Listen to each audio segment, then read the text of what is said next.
Bismillah abi walibni warohil kudus al ilahul wahid, demi nama Bapa, Putra dan Rohul Kudus ketiganya yang esa. Shalom sahabat yang dikasih oleh Tuhan, berjumpa kembali dengan saya di channel ini. Terima kasih buat teman-teman yang selalu setia mendukung perkembangan channel ini dengan cara subscribe, like, komen, dan share. Tuhan memberkati kita. Sobat yang dikasih oleh Tuhan, kali ini kita akan mencerdaskan kembali para polemikus yang tampil untuk memberikan bantahan terhadap keotentikan kitab suci Kristen. Tetapi di saat yang sama mereka juga harus ditanya bagaimana keyakinan mereka. Kawan-kawan, jangan baper. Mari cerdas supaya kita terdidik. Jangan tiru yang lain. Kalau kita mau belajar, harus berani mempertanyakan keyakinan kita. Teman-teman yang dikasih oleh Tuhan, mari lihat dan pasang telinga dengan baik. Jangan skip supaya informasinya lengkap dan tidak perlu melakukan hal-hal yang aneh-aneh. Karena tujuan kita untuk mencerdaskan banyak orang melalui diskusi dan debat. Ini dia videonya.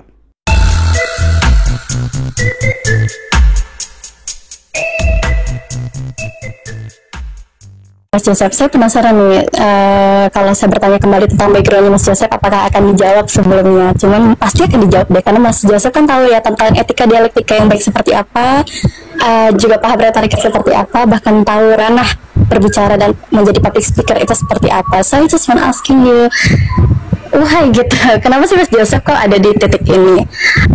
I can look for you. Apa sih bahasa Indonesia penampilan ya? Saya melihat penampilan dari Mas. If you are facing the difficult when you speak on English, you can say it in bahasa. I taught you. Ngomong aja pakai bahasa Indonesia, jangan mix it up, jangan dicampur-campur. Ya, sorry ya. Ini ada sedikit inilah. Nah, saya penasaran gitu loh, sebenarnya backgroundnya Mas Joseph sendiri ini apa gitu, karena saya lihat sepertinya Mas Joseph tahu sekali, bahkan penyebutan la ilaha illallah Muhammad Rasulullah itu sangat fasih, tapi juga seperti menentang orang-orang yang berdiri di agama itu. Kenapa gitu? Saya mau tahu tentang itu. Because I am young. Ya, sorry jadi saya ikutan kan. Ya, saya adalah jawaban atas doa-doa Anda sekalian. Mana ada oten yang kalau misalkan diskusi bawa-bawa Al-Quran bisa bahasa asli, bisa nerjemahin, bisa mengerti, bisa memahami ya. Saya jawaban atas doa-doa Anda sekalian. Kalau secara tidak sadar, bukan saya sombong ya, memang seperti itu, doa Anda sudah dijawab dengan Tuhan Anda sendiri. Mungkin Tuhan Anda memang niatnya mau kasih kesulitan, karena baik ketika saya berdiskusi dengan orang-orang yang mengaku sebagai mu'alaf itu, mereka tidak ada yang berani. Contoh Ferry Zaid, kemudian juga siapa lagi itu, Daya Kalimantan mu'alaf, kemudian adalah seorang ustadz yang pendiri pondok pesantren yang bisa fasih dalam bahasa Arab. Ketika diskusi dengan saya di room atas nama Rahmat Hidayat, dia harus dibantu dengan seorang yang bernama Ardian Syarif, mengakunya juga mantan Katolik ya. So saya dalam mimpi buruk orang-orang Islam. Oke, baik. Mungkin dikatakan mimpi buruk ya, tapi memangnya Mas Joseph paham gitu kemana larinya Mas Joseph ini nanti berakhir. Oke lah, mungkin kita bahas sesuatu yang nggak masuk akal ya. Katakanlah sekarang kita buang jubah dulu. Saya buang jubah saya juga ingin Mas Joseph buang jubahnya Mas Joseph di sini. Saya gitu tidak mau, karena saya adalah manusia normal. Manusia normal adalah tidak mau buang jubah masing-masing, karena jubah adalah sesuatu hal yang bisa diidentikan dengan identitas dan juga latar belakang kita. Orang seperti apa kalau dalam dialektika itu melepaskan, menanggalkan semua identitasnya? Nggak ada mas, nggak ada mbak. Kita harus tetap dengan identitas kita. Saya hargai itu Mas Joseph. Cuman saya kan sering banget Mas Joseph ya, ketika kita berdiskusi tentang ranah ketuhanan tuh biasanya nggak pakai jubah agar terlihat atau terdengar lebih adil dari kedua belah pihak itu sendiri, entah itu ranah agama, budaya, adat istiadat, atau bahkan aliran. Biasanya seperti itu.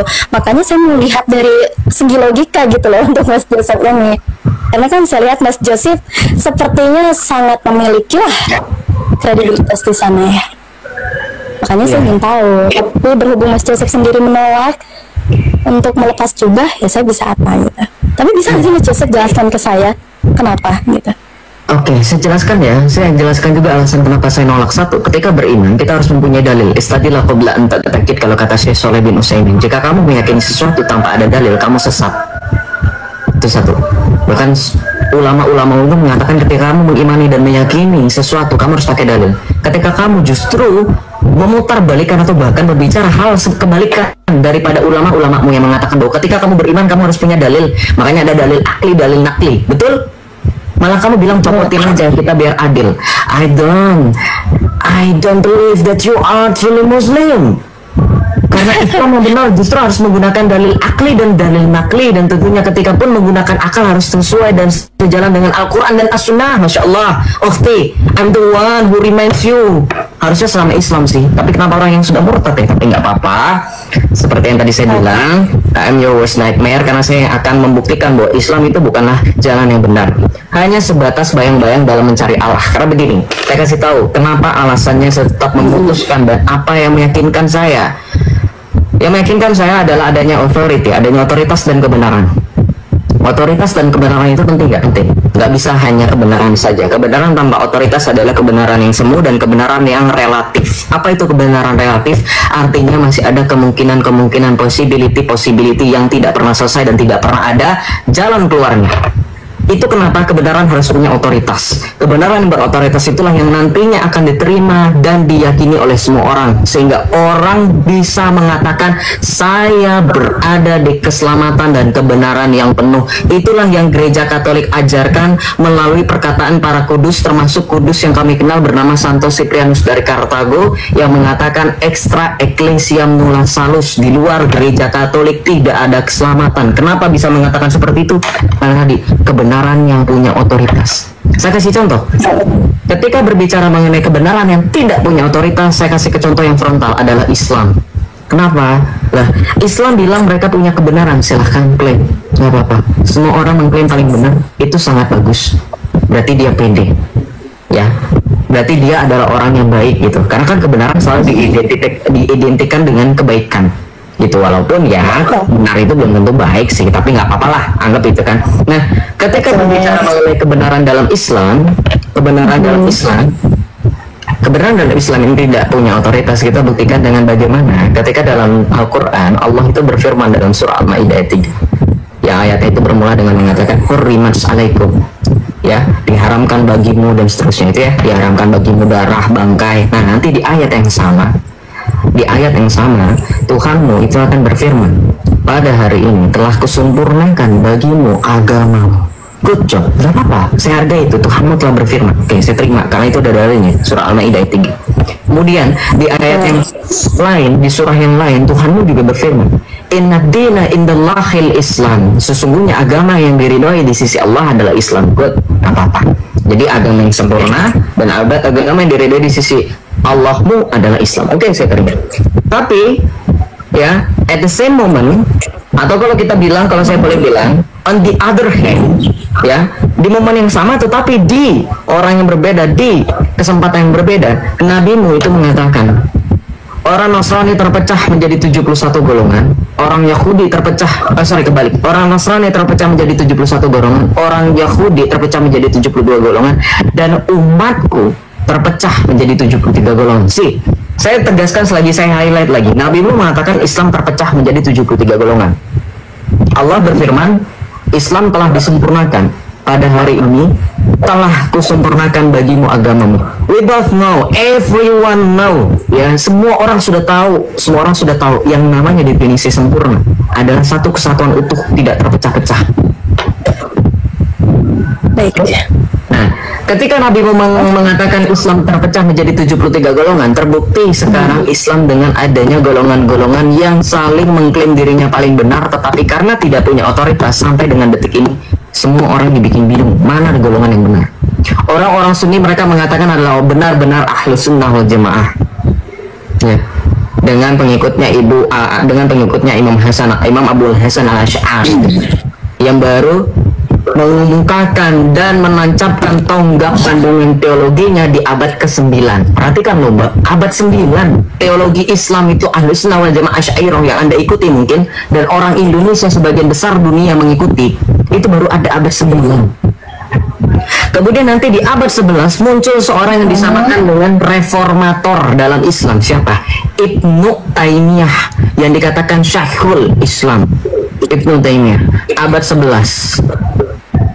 Teologi baru lagi dengan mengklaim untuk menyempurnakan dan memurnikan akidah Islam, sehingga nanti Syekh Abdul Aziz At-Tariqi dalam bukunya menerbitkan buku yang kalau judul bahasa Indonesianya Akidah Salaf versus Ilmu Kalam, menyempurnakan dan memurnikan akidah Islam dari akidah yang menyimpang. Oke, baik. Silakan. Oke. Gini, saya benar-benar meng-highlight besar sekali apa yang disampaikan oleh Mas Joseph barusan ya, bahwasannya pengerucutan dari benang merah yang disampaikan oleh Mas Joseph ini adalah tentang Islam yang membingungkan umat karena terlalu banyak golongan yang terpecah, kemudian banyak sekali yang berseteru atas dasar Islam itu sendiri. Mereka tidak adil dan juga sampai dikatakan hukum-hukum mereka terkadang merancu dan juga sulit untuk diterima. Itu benang merah yang saya terima. Bukan berarti Mas Joseph mengatakan seperti itu ya, tapi itu benang merah yang saya terima. Oke, sekarang gini Mas Joseph, kalau kita berlandaskan itu ketika kita memeluk agama, kemudian ada kalimat klaim kepada agama-agama tersebut, bukankah bisa juga kita katakan semua agama hampir sama? Kristen, kemudian orang-orang Muslim, orang-orang Buddha, orang-orang Hindu, Konghucu, dan lain-lain. Kita juga perlu dong berarti menggemparkan mereka atau meratakan mereka juga bahwasanya kalian ini salah dalam beragama. Why? Karena kalian menganggap agama kalian itu benar. Kalian sangat pede di sana. Padahal belum tentu itu benar. Karena ya itu tadi, memangnya ada jaminan apa itu benar, termasuk Islam. Apakah saya setuju dengan apa yang disampaikan oleh Mas Joseph? Bisa saya setuju, namun bisa juga tidak. Kenapa? Karena ada beberapa hal yang mendukung. Di dalam Islam kita ditunjukkan kepada Allah Subhanahu wa taala yang tidak bisa didefinisikan dengan apapun, yang tidak bisa dikatakan yang tidak bisa kita katakan bahwasanya itu adalah sesuatu yang mampu kita gapai. Kita katakan itu hanya bisa menggapainya dengan amalan-amalan soleh, katakanlah seperti itu ya Mas Joseph ya. Saya nggak sepemahaman dengan Mas Joseph di ranah-ranah Islamnya mungkin, karena Mas Joseph lebih ahli dari saya akui itu sepertinya. Namun sepertinya Mas Joseph ketinggalan satu poin di sini. Kenapa tidak menyamaratakan terhadap semua oknum agama saja? Why just Islam gitu? Kenapa hanya orang-orang Muslim? Kenapa hanya orang-orang Islam? Dan saya juga sebenarnya mau nge-highlight satu pertanyaan ini juga kepada Mas Joseph. Sebenarnya yang Mas Joseph tujukan ini Islamnya atau oknum Muslimnya? Sepertinya yang kita lihat di sini adalah oknum-oknum Muslim deh. Oke, bicarakanlah Nabi. Nabi itu siapa gitu? Jika memang Mas Joseph bertujukan kepada Nabi, kemudian Nabimu itulah yang mengatakan akhirnya banyak sekali umat yang terpecah, sampai banyak orang yang kesini kesana, akhirnya nggak tahu jalan yang benarnya itu mana, pada kebingungan. Exactly, betul, tepat sekali, itu correct. Banyak orang yang bingung, itu difficult untuk masalah mereka hidup, itu benar sekali. Mereka bingung nih beragama, saya nyampe enggak ke Allah. Banyak sekali. Namun yang saya ingin tahu adalah kenapa Mas Joseph tidak menyematkan itu gitu, atau sudah disematkan tapi nggak kesampaikan ke saya nih. Saya penasaran, kok nggak disematkan bagian itunya? Kenapa hanya di Islamnya saja? Dalam Katolik, Kristen, bisa juga saya katakan seperti itu. Kalian loh yang malah ribet banget ya. Kan saya bisa ya bilang kayak gitu ya kalau saya mau ya. Kristen inilah yang nggak punya pendirian. Bisa tuh kayak gitu tuh. Katanya bertuhan, tapi perilakunya tidak menunjukkan kalau mereka bertuhan. Tapi yang Islam juga kayak gitu. Itulah kenapa Islam tidak ada justifikasi atau judge kepada tiap individu atau oknum. Ya sudah, itu untuk Islam yang waras ya. Sekali lagi saya katakan untuk Muslim yang benar-benar Islam, kan seperti itu. Makanya saya bingung gitu loh. Ini kemana nih? Mas Joseph mengatakan bahwasanya kalian itu membingungkan dan Islam itu bukanlah tempat yang benar. Kenapa kalian itu pede sekali? Iya, kami pede, betul kata Mas Joseph tadi. Semua orang pasti akan pede dengan hal seperti itu. Tapi kok nggak disematkan di situ? Saya mau tahu kenapa Mas Joseph gitu. Silahkan. Okay, I finished what I was saying, and it's at least 9 points, ya. Ada 9 poin yang kamu katakan di sini ya. Saya catat dari tadi ya. Saya coba bahas ya. Saya coba bahas poin-poinmu dari tadi yang ada di sini ya. Oke, kita bahas satu persatu. Yang pertama, kamu menanggapi apa yang saya jelaskan dengan mengatakan mengklaim itu benar. Yes, good. Itulah makanya saya bilang bahwa kalau orang mempunyai otoritas, klaimnya itu pasti berotoritas. Anda mengklaim Anda paling benar. Oke, betul, semuanya mengklaim paling benar. Tadi dengerin nggak kata saya? Saya tidak mention itu 3 kali selama saya berbicara panjang kali lebar menurut teman-teman Islam Anda yang dari tadi menarasikan seolah Joseph ini ngomongnya panjang biar lawannya blank. Enggak. Kalau orang cerdas dalam berdiskusi, sepanjang apapun lawan bicaranya berbicara, dia akan take notes. Come on, Islam. Tunjukkan kalian cerdas. Sepanjang apapun lawan bicara Anda berbicara, sepanjang apapun lawan bicara Anda ngoceh sampai berbusak mulutnya, kalau Anda cerdas dan Anda orang beretika dan Anda pernah sekolah, Anda tentu akan take notes supaya nggak lupa. Ya, jangan alasan kepanjangan. Narasinya Joseph banyak kali lebar. Lupa, saya nanti jadi lupa. Ada teknologi namanya buku dan pena. Oh iya, lupa. Di Islam kan memang bingung ya. Gitu cara menulisnya, karena memang mungkin agak sulit untuk menuliskan huruf. Oke, kita lanjut. Mengklaim itu benar, tadi saya sudah sampaikan berkali-kali, 3 kali saya mention dalam pembicaraan saya bahwa orang mengklaim itu sah-sah saja. Saya yang bilang loh, saya yang bilang loh, kamu klaim gak apa-apa. Saya sering bilang di room saya, kamu mengklaim kamu paling pintar, kamu mengklaim paling cerdas, oke, mana buktinya? Kalau cuma hanya, oh ini menurut saya sih, saya ngaca di depan cermin setiap pagi, saya itu paling ganteng. Belum tentu orang lain melihat kamu kayak gitu. Itu justifikasi orang yang normal dan waras. Anda bilang Islam tidak pernah justifikasi, Islam yang waras ya. Berarti Anda mau mengakui di depan 1.800 orang Islam nggak punya otoritas yang benar-benar utuh, makanya kalian tidak punya kemampuan untuk melakukan justifikasi. Yes, good, thank you. Anda membenarkan apa yang saya katakan dari tadi. Sepertinya salah paham ya Mas Joseph. Makanya kami punya justifikasi kenapa kami bisa katakan di luar daripada gereja hanyalah sebatas bayang-bayang dan hanyalah sebatas seberkas kebenaran. Saya catat loh, Anda jangan berkelit, saya catat dari tadi. Nih, percaya dipikir tulisan saya cuma ngasal ya? Enggak, saya catat beneran. Nih, lihat, saya catat. Bahkan saya poin-poin kan, jadi saya tahu mana yang lebih dulu saya tanggapi. Nih, bisa setuju atau tidak setuju. Ini kalau orang pernah berdebat, saya kasih tahu ya kenapa saya catatannya cuma singkat-singkat poin-poinnya aja. Teman-teman yang pernah berdebat, mengikuti kompetisi debat mahasiswa atau kompetisi terbiasa dengan kompetisi debat, Anda tahu bagaimana mencatat lawan berbicara. Itu nggak perlu semua pembicaraan dicatat, hanya poin-poin penting. Ya, tentu. Nah, jadi nggak usah menyalahkan lagi ya. Soalnya di bawah ada yang bilang, paling catatannya asal-asalan kan. Ya. Nah. Kita fokus aja ya Mas Joseph, boleh nggak kita fokus aja, jangan lihat saya juga sekali mendayung 2-3 pulau terlampaui Kak, sesuai dengan pepatah ya. Oke, kita bisa setuju tidak setuju. Poin yang kedua, Anda mengatakan dalam Islam ketika mendengar orang mengklaim sesuatu, Anda mengatakan bahwa bisa setuju atau tidak setuju. Kembali saya tekankan bahwa dengan adanya poin kedua, Anda mengatakan di sini Anda menekankan bahwa karena Islam tidak punya otoritas, makanya mereka berada dalam abu-abu. Tuhan Yesus berfirman dalam Alkitab, ini contoh otoritas. Tuhan Yesus berani mengatakan, jika iya katakan iya, jika tidak katakan tidak.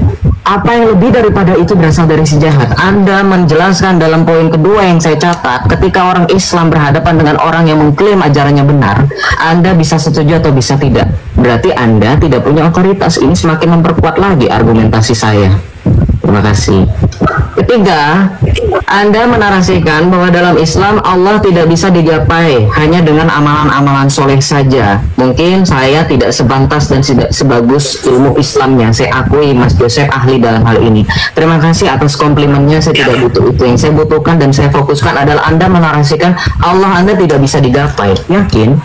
Dalam suratul Al-Qasas, surah Qasas, Al-Qasas ayat 30, Tuhan Anda bisa digapai. Dalam kisah Isra Mi'raj, Tuhanmu bisa digapai. Dalam hadis dan dalam akidah Islam, salah satunya di antaranya meyakini ketika Anda melakukan sholat tahajud, Anda pernah melakukan sholat tahajud, jangan keluar aplikasi TikTok, come on. Ketika Anda sholat tahajud, tahu kenapa kenapa dikatakan harus dilakukan dalam sepertiga malam? Tahu kenapa? Tahu kenapa? Itu karena dalil Tuhan turun pada sepertiga malam langit dunia. Tuhanmu, Allah, saya tidak menghujat ya, ini memang benar dalilnya. Allah turun di sepertiga malam langit dunia. Silakan tanya sama ustadz-ustadzmu. Tidak bisa digampiri bagaimana wong dia turun ke langit dunia. Langit dunia samawati fil ard itu adalah ciptaannya Allah. Kata siapa Allah tidak bisa bersatu dengan ciptaan itu? Buktinya Allah bisa turun ke langit dunia. Bisa digapai.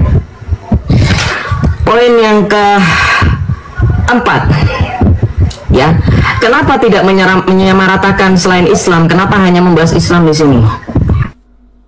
Blunder lagi yang saya hadapi sehari-hari ketika saya live. 1.800 orang penonton saya, kadang bisa 2.000, kadang bisa 3.000. Tanya sama orang-orang Kristen yang sering komentar itu dari agama mana, teman-teman? Katakan rame-rame. Yang sering berhadapan dan sering berpolemik dengan Kristen dari agama mana? Apa pernah dari Buddha? Apa pernah dari Hindu? Apa pernah dari Konghucu? Apa pernah? Enggak pernah. Maka inilah pentingnya bagaimana kalau Anda mengatakan, ya saya percaya Kak Magnolia ini adalah orang yang cerdas dan orang yang mengerti dan memahami lah, nggak sulit kalau misalkan berbicara secara logika. Logikanya bagaimana Kak? Kita mau bahas mengenai orang, tapi orangnya nggak ada dan orangnya nggak pernah kita kenal. Ngapain? Oke. Nah, kenapa saya bisa bahas Islam? Ya karena yang sering bersinggungan di sini, di room ini, yang sering Yesus bukan Tuhan. Oke, saya tanya, makanya tadi Kak Magnolia saya tanyakan, itu juga sekaligus secara tidak langsung biar membuktikan, oh yang paling secara frekuensi, ya, secara frekuensi yang paling sering muncul nilainya, belajar matematika, yang sering muncul berkenaan mengenai ajaran iman adalah Islam. Saya berbicara realistis, makanya saya tanya, dari Islam atau dari Kristen? Dari Islam. Saya nggak peduli sebenarnya mau kamu Kristen, mau kamu Islam, mau kamu mau menyebut kamu tidak bertuhan. Saya mau yang tertulis di KTP. Kenapa? Supaya saya bisa menjelaskan, supaya kami bisa menjelaskan bagaimana latar belakang iman kami dengan tata cara yang baik dan benar. Kalau kamu dari Islam, saya akan pakai komparasi. Contoh begini Kak Magnolia, saya kasih contoh. Oh, kamu Islam, oke. Kamu nggak percaya Yesus sebagai Tuhan. Oh ya udah, nggak apa-apa. Saya kasih dalil dalam Alkitab ya. Saya dalilnya. Oh ini Yohanes 1:1. Oh ini Wahyu 22 ayat 12 sampai 13 misalkan. Masih nggak percaya. Saya nggak percaya tuh Yesus Islam kan Yesus itu Tuhan. Kan Alkitabmu itu dipalsukan. Dan saya nanya gini. Saya bilang gini, kamu Islam kan? Oke. Kitabmu apa? Al-Quran. Oke. Sekarang saya tanya, kamu percaya Al-Quran nggak? Percaya. Oke. Sekarang saya minta kamu bukakan di mana dalam Al-Quran Yesus adalah Allah. Nanti kita buka lagi Alkitab yang barusan saya sampaikan. Kita samakan, kita komparasikan. Di mana benar-benar plek ketiplek. Ya, ayatnya demikian, berbunyi demikian. Intinya bermaksud demikian. Baru terbukti. Kenapa? Ya itu gak mungkin saya ngomong sama orang Islam, saya pakai kitab penyamaan komparasi dari kitab teman-teman kita yang Hindu. Saya bawa dari kitab Weda ya. Saya bawa dari kitab Tripitaka ya. Dari teman-teman yang Buddha, nggak nyambung. Jadi harus sesuai konteks. Jadi kenapa saya tidak menyamaratakan? Yang ngapain saya bawa orang yang tidak pernah bersinggungan dengan kita? Kalau kita berbicara mengenai nih diagram Venn, tahu diagram Venn?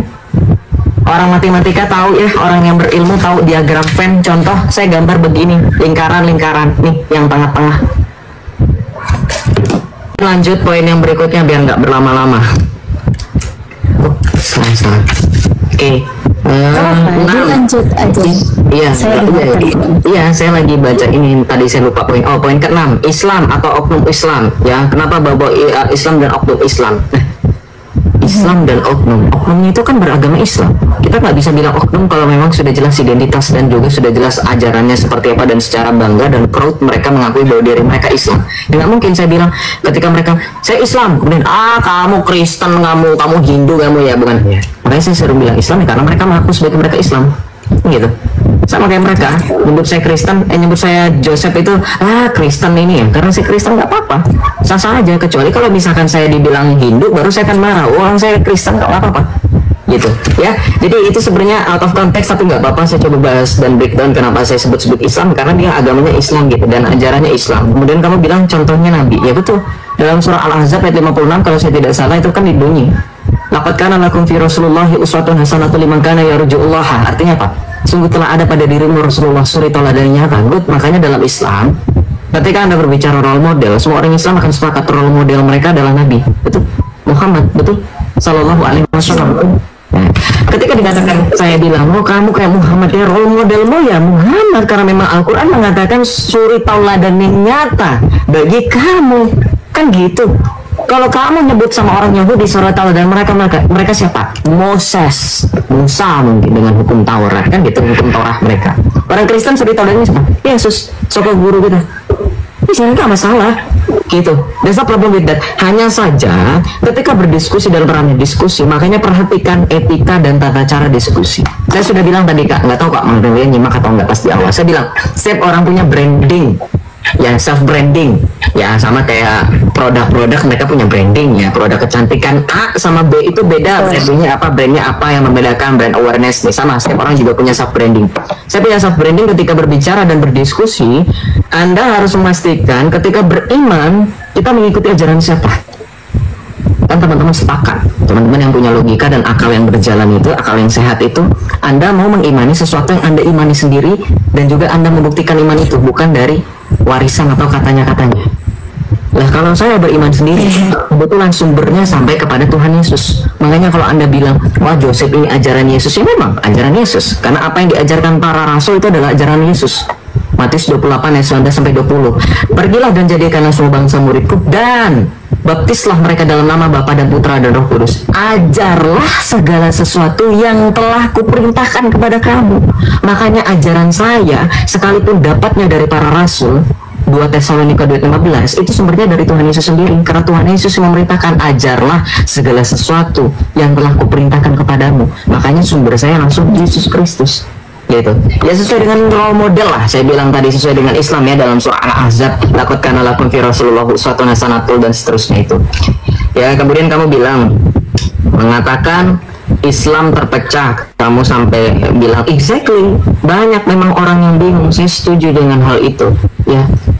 Terus kenapa kamu masih bingung, kenapa kamu masih bingung kenapa saya murtad gitu kan, itu alasan saya murtad ya. Saya mau tidak mau menganggap lebih lanjut lagi.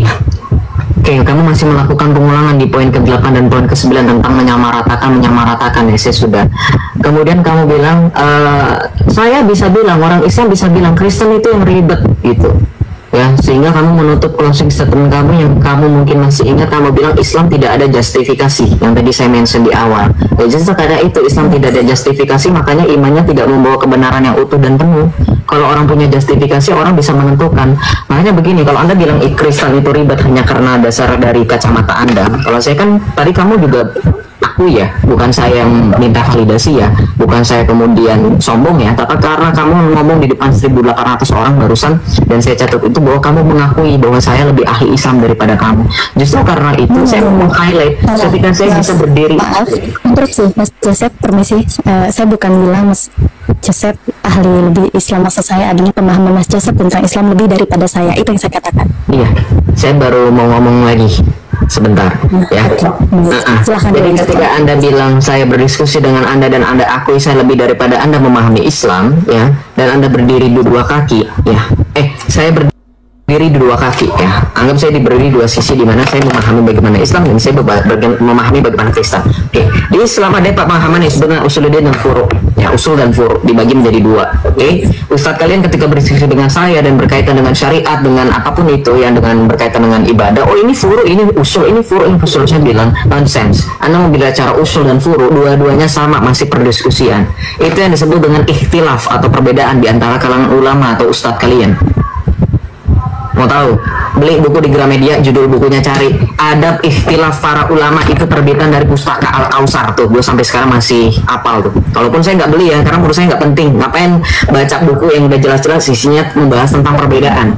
Yang ngebahas juga beda-beda, nggak bisa selesai gitu. Nah itu karena justifikasi itu tidak ada, makanya perbedaan itu dijadikan rahmat. Kalian memberikan semacam obat penenang atau obat tidur kepada umat-umat kalian, kepada kamu termasuk kepada saya yang dulu, dengan mengatakan perbedaan adalah rahmat. Begini konsekuensi logisnya, orang menganggap rahmat itu tidak akan terputus sampai hari kiamat kalau dalam Islam, betul? Sampai katanya di dalam suatu narasi yang saya ingat bahwa di dalam Islam tidak akan diterima tobat, tidak akan diterima Allah akan memberikan ampunan, Allah akan menerima pertobatan, Allah akan memberikan rahmat selama sebelum matahari terbit dari barat. Betul? Ada dalilnya ya. Nah pertanyaan saya, berarti kan intinya rahmat ini tidak akan terputus sampai, kalau kita bisa asumsikan, sampai hari kiamat. Enggak, rahmatnya ya udah, berarti kesimpulannya kalau dikatakan ikhtilaf atau perbedaan itu adalah rahmat, lu sampai kiamat beda.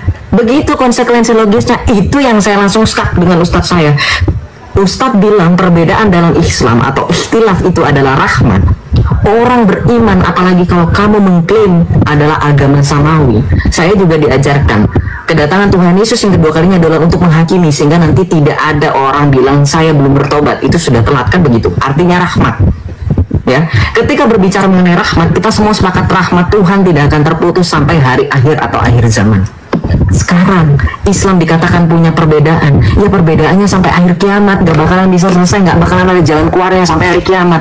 Pertanyaan saya, apakah di hari kiamat masih ada orang yang bisa kemudian akhirnya menyadari, oh ternyata setelah kiamat selesai ini Islam yang benar, saya bertobat? Gak bisa, kena lagi. Situ sudah selesai dan sudah tidak ada lagi jalannya.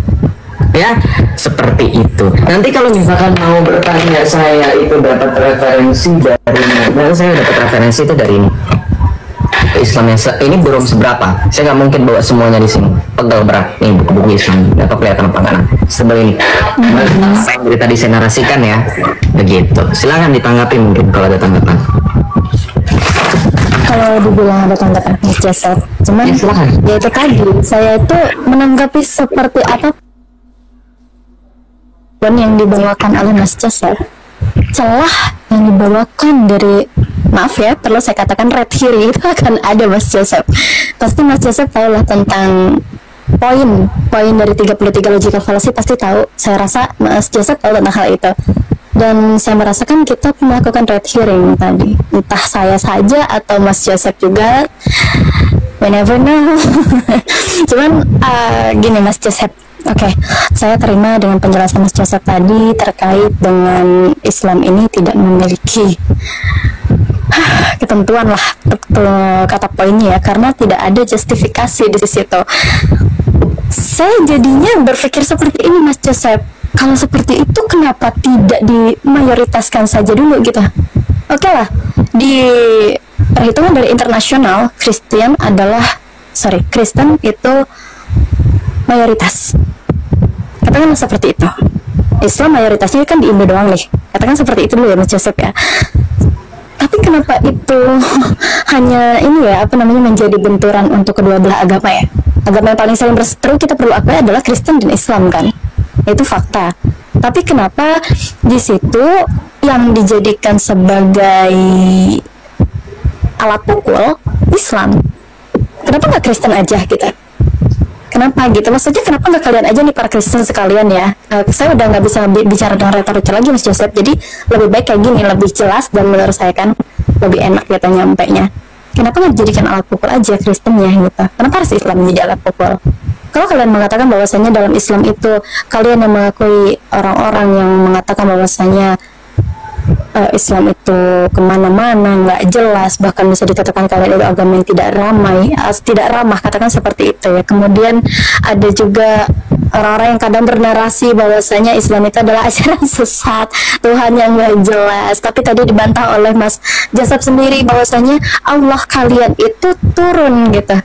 Ada tuh penjelasannya tadi bahwa hadis bahwa dalil, masya Allah, tabarakallah banget ya. Perlu saya katakan keilmuannya masya Allah ya, tapi tidak dengan keyakinannya. Saya malah sayang di situ sih Mas Joseph. Saya tidak bermasalah Mas Joseph dimanapun sekarang. Yang saya sayangkan adalah pemahamannya Mas Joseph bahwa itu kenapa dijadikan sebagai alat pukul untuk Mas Joseph menghadapi orang-orang yang sedang berbicara. Ini apakah saya ad hominem? Iya, saya ad hominem. Saya langsung kepada pribadinya Mas Joseph. Dan Mas Joseph, saya yakin Mas Joseph paham tentang hal ini. Saya penasaran Mas Joseph, kenapa sih dari sekian banyaknya hadis, dalil, pemahaman Alkitab, kitab ini, kitab itu, bahkan sampai di Buddha, Konghucu, itu saya dengar kayaknya Mas Joseph luar biasa banget pemahamannya sampai sana. Tapi kenapa itu nggak dijadikan alat pukul gitu? Oke, betul yang dikatakan oleh Mas Joseph, Islam lah yang mengganggu terlebih dahulu, karena Islam lah yang selalu mengulik-ulik dan mengatakan begini begitu. Oke, katakan seperti itu. Tapi kan bisa ya kalau jadi alat pukul itu banyak banget.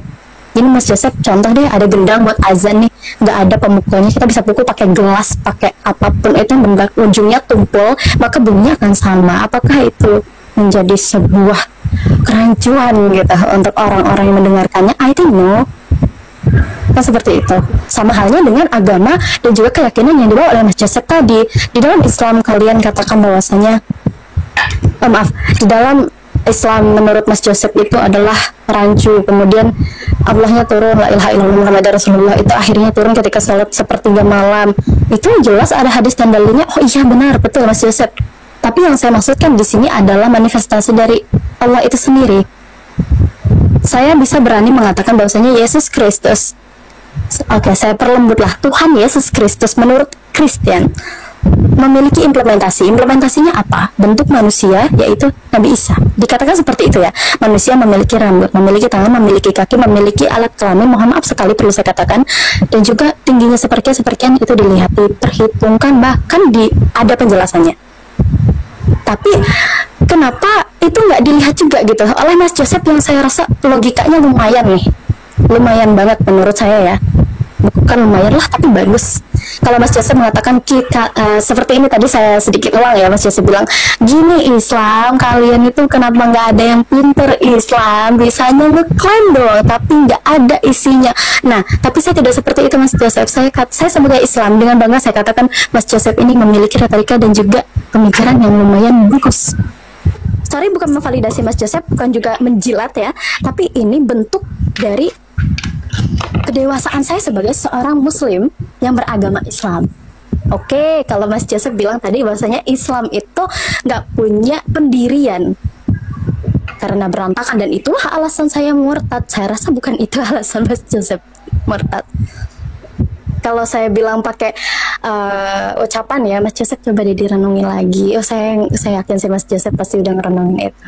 Entah apa yang Mas Joseph lewati, saya nggak tahu sama sekali. Cuman sepertinya seperti gini ya Mas Joseph. Sepertinya saya sentuh Mas Joseph dengan cinta pun sebagai seorang wanita ya, bukan seorang hamba Tuhan, bukan, tapi seorang wanita. Dengan cinta pun sepertinya Mas Joseph tidak akan menolehkan diri ke Islam.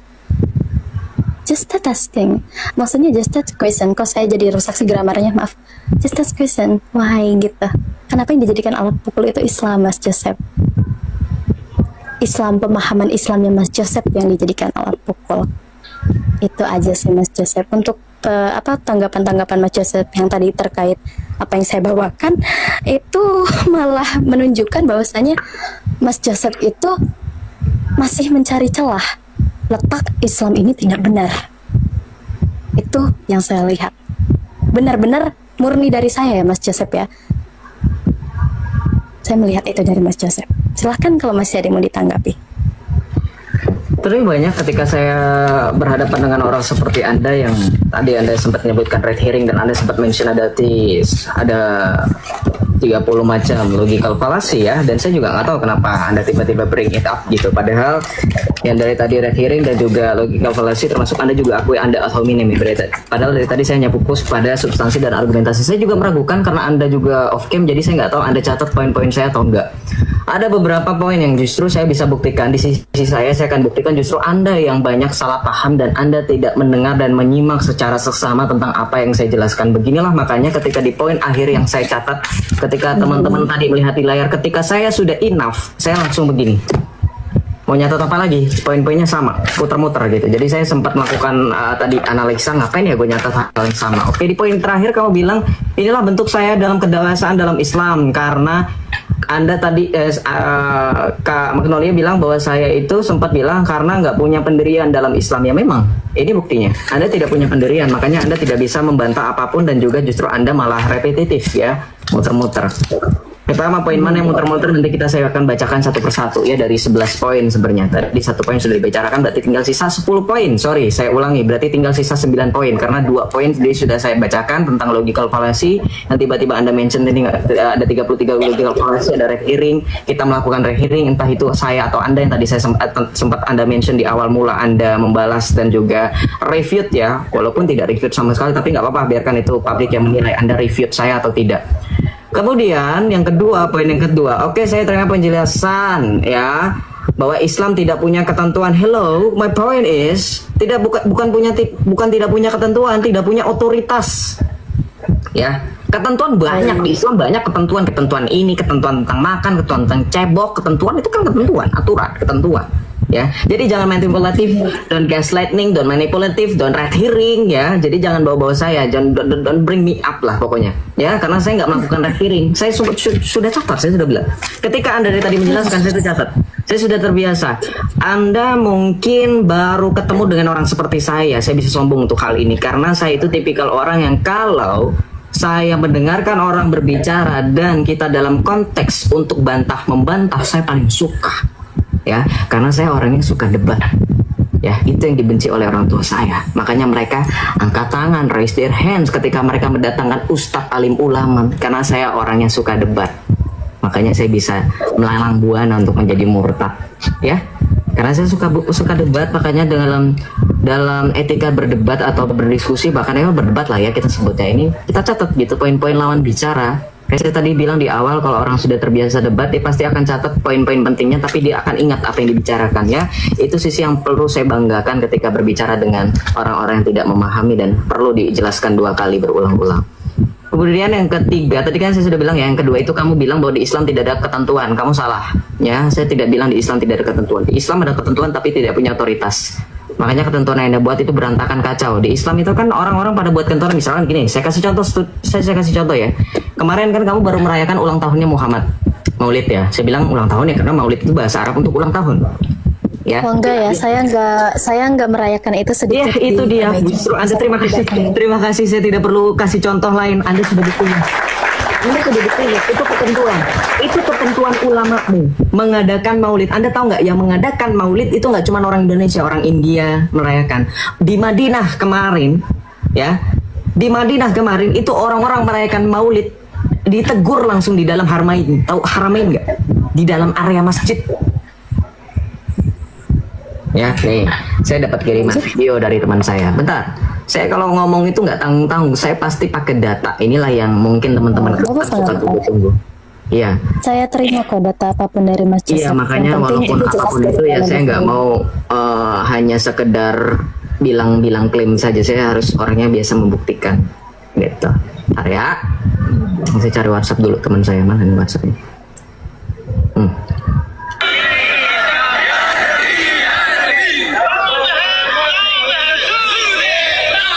Ini mereka di Selasar masjid. Nah, di dalam masjidnya, perhatikan, di dalam masjidnya, ini imamnya ngomong begini. ومن الجزائر النبي صلى الله عليه وسلم التهيؤ لبدعة المولد. At-tahayyul bid'atul maulid. Jelas kalau dalam bahasa Arab ini artinya menghidupkan bid'ah. Bid'ah itu tahu nggak apa? Nabimu pernah bersabda dalam hadis, kullu bid'atin dolalah wa kullu bid'alatin finnar. Setiap bid'ah itu adalah kesesatan dan setiap kesesatan tempatnya di neraka. Nih, ini imam masjid.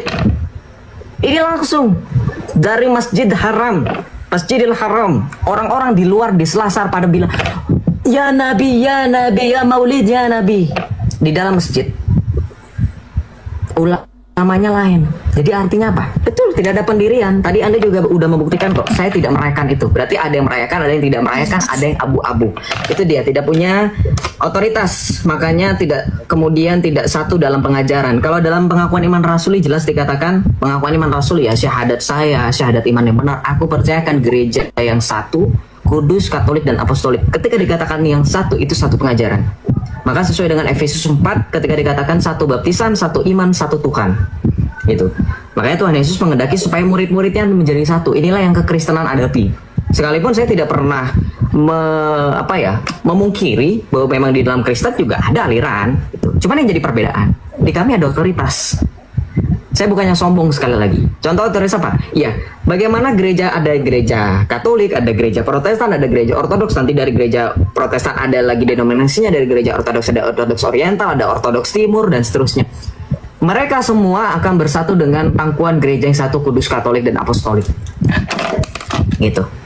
Ya, mereka bersatu dengan gereja Katolik. Paus Fransiskus, pemimpin kami yang kemarin baru datang ke Indonesia, itu otoritasnya. Penerus tahta Petrus. Kalau Anda minta dalilnya Matius 16:18, kemudian dalam Injil Yohanes ya.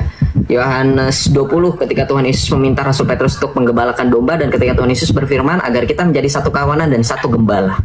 Itu poin penting dalam primus inter pares, atau yang berotoritas itu harus satu orang, ya, satu kawanan dan satu gembala. Ketiga, kenapa tidak dimayoritaskan saja? Based on international Christianity. What kind of data you use on your argument? Nggak tahu saya international Christianity itu apa ya? Based on international, Christianity gitu ya. Based on international apa? Based on international apa? Datanya ini apa? International apa? Apa internasional dari PBB kah?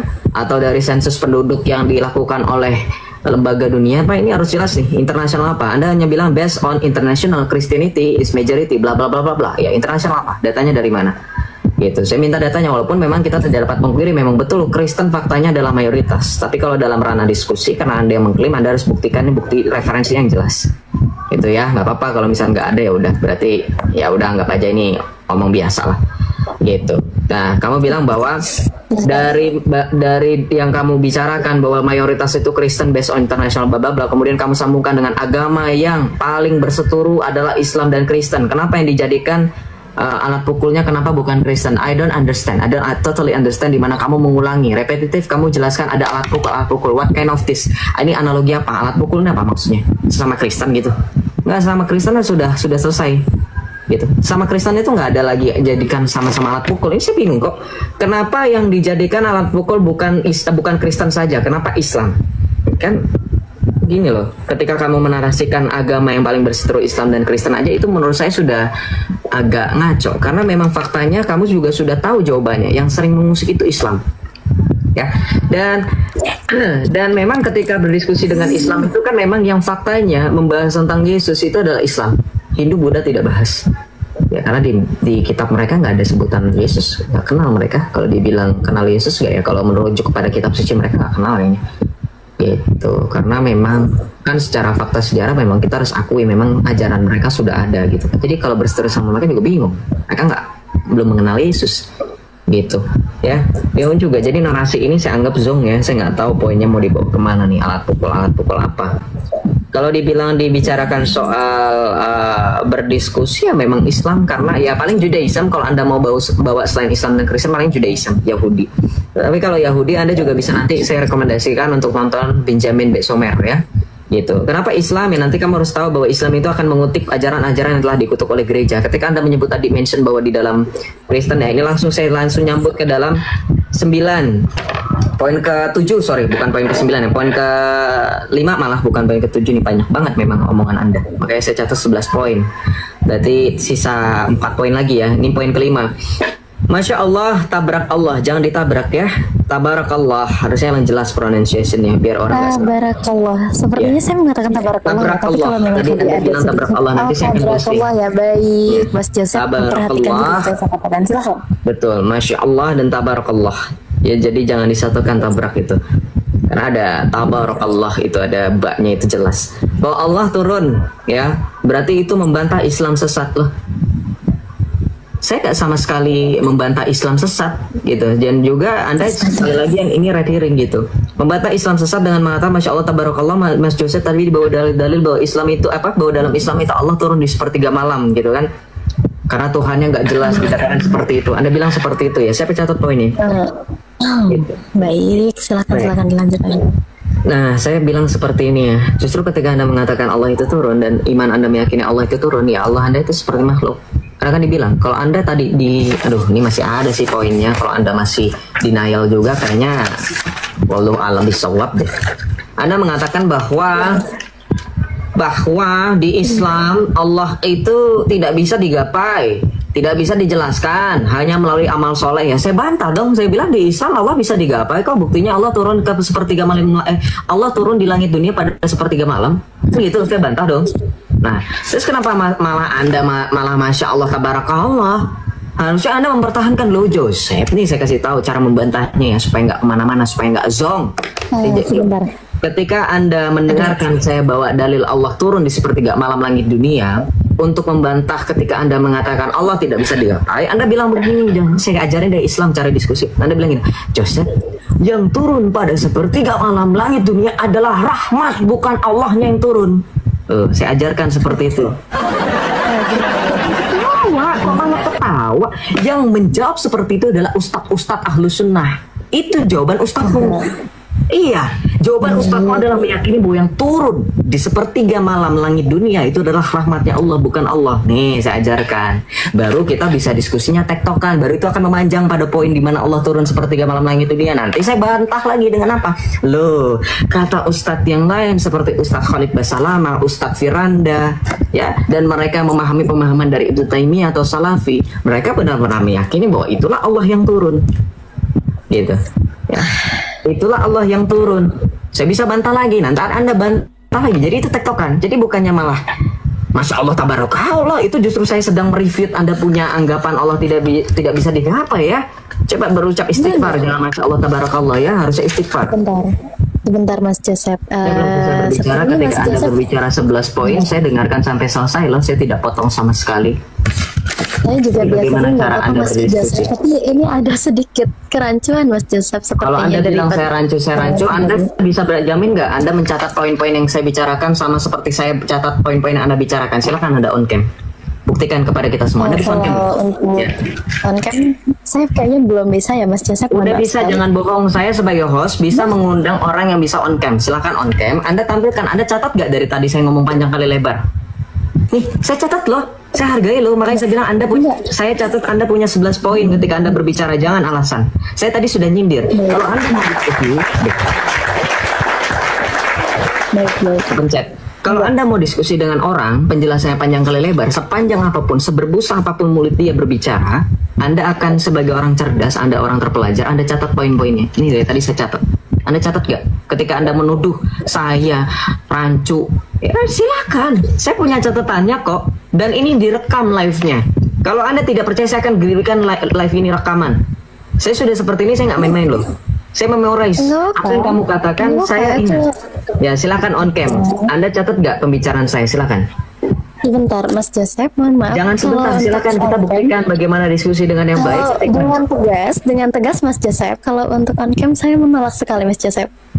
Mohon maaf sekali. Bukan lihat muka, Karena- nggak. Saya nggak peduli lihat muka, nggak lihat rumah, nggak Iya, meskipun catatan begitu aja. Mas Joseph, lihat catatan. saya hargai semua narasinya Mas Joseph, bahkan penjabaran dan juga penjelasan Lihat dari Mas Joseph. catatan, Tapi nggak. untuk Saya nggak perlu on cam, dihargai. saya Apapun nggak itu bisa. sikap Anda. Anda bukan menghargai apa yang saya bicarakan. Anda hargai sikap baik dan attitude saya.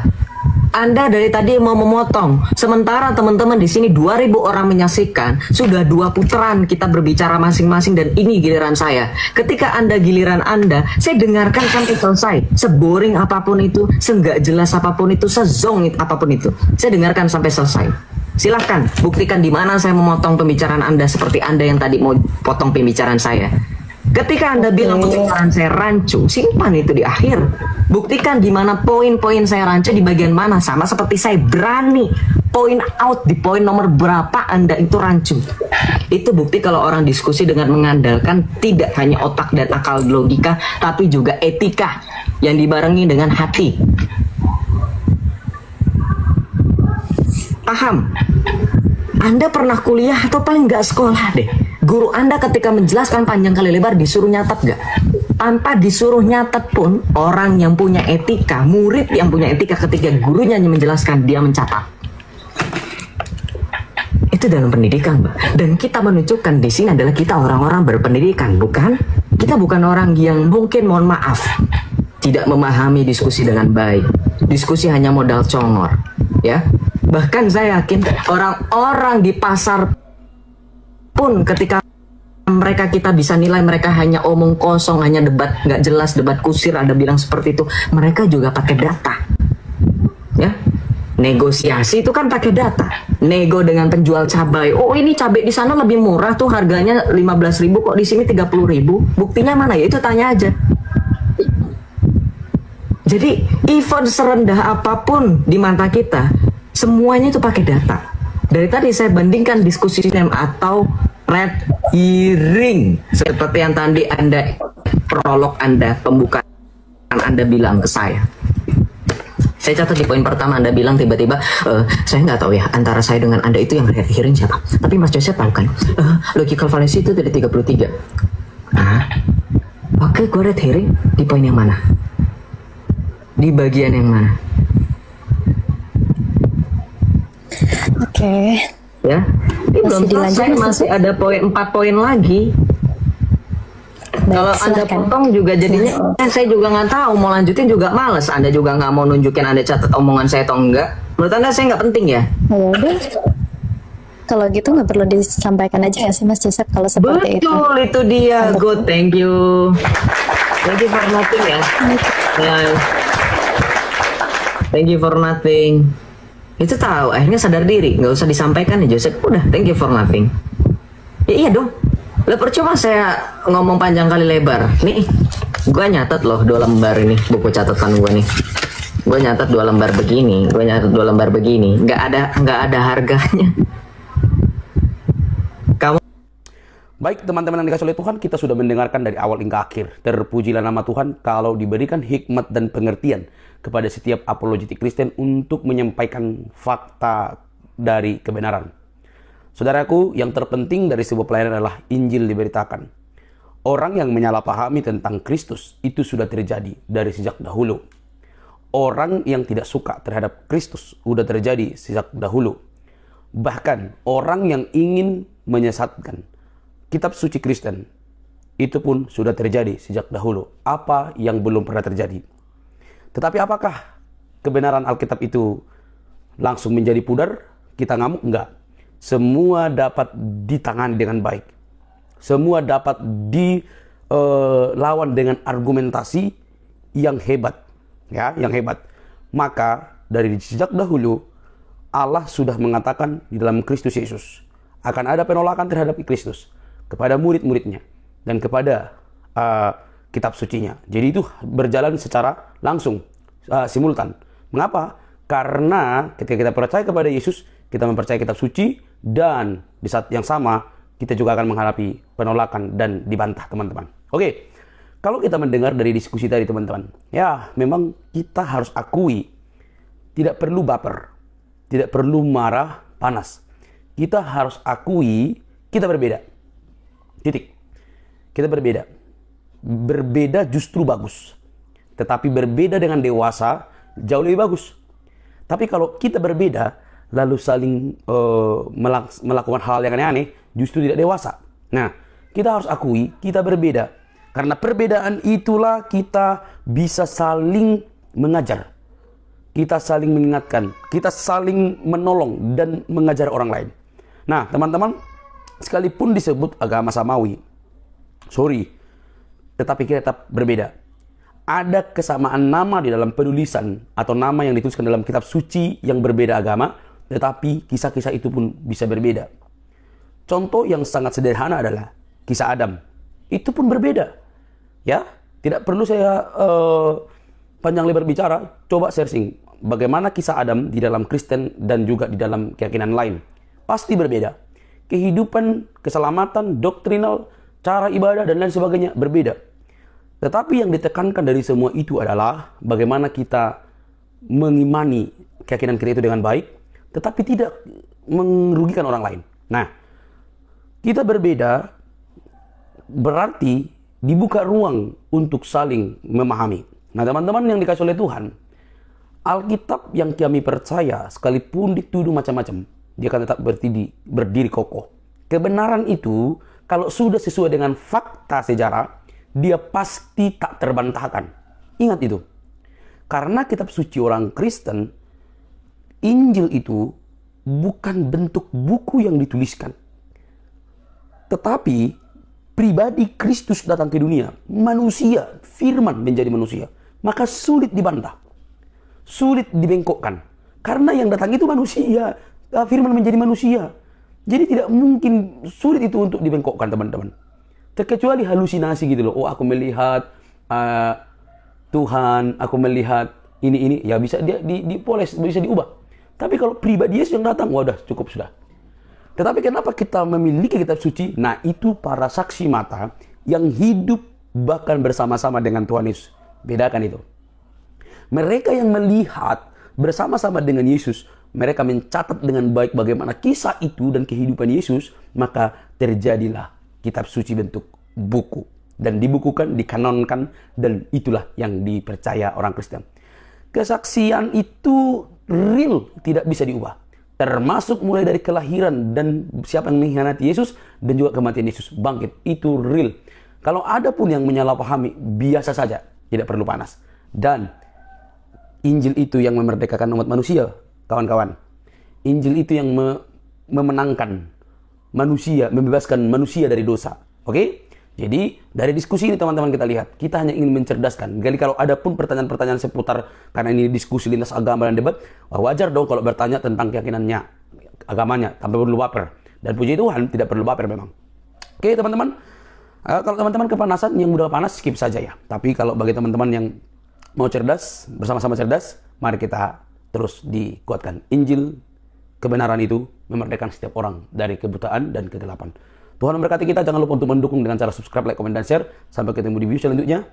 Bye-bye.